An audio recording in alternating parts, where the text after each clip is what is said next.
وقت اور دولت۔ ایک بادشاہ نے اعلان کیا کہ جو شخص جھوٹ بولتے ہوئے پکڑا گیا اس کو 5000 دینار جرمانہ دینا ہوگا۔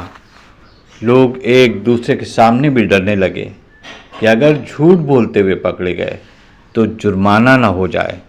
ادھر بادشاہ اور وزیر بھیس بدل کر شہر میں گھومنے لگے۔ جب تھک گئے تو آرام کرنے کی غرض سے ایک تاجر کے پاس ٹھہرے۔ اس نے دونوں کو چائے پلائی۔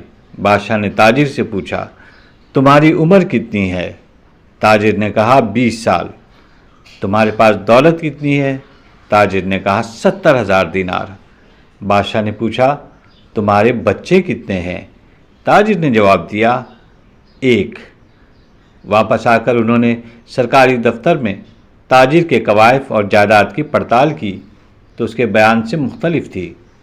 بادشاہ نے تاجر کو دربار میں طلب کیا اور وہی 3 سوالات دہرائے۔ تاجر نے وہی جوابات دیے۔ بادشاہ نے وزیر سے کہا، اس پر 15 دینار جرمانہ عائد کر دو اور سرکاری خزانے میں جمع کرا دو، کیونکہ اس نے 3 جھوٹ بولے۔ سرکاری کاغذات میں اس کی عمر 35 سال ہے، اس کے پاس 70,000 دینار سے زیادہ رقم ہے اور اس کے 5 لڑکے ہیں۔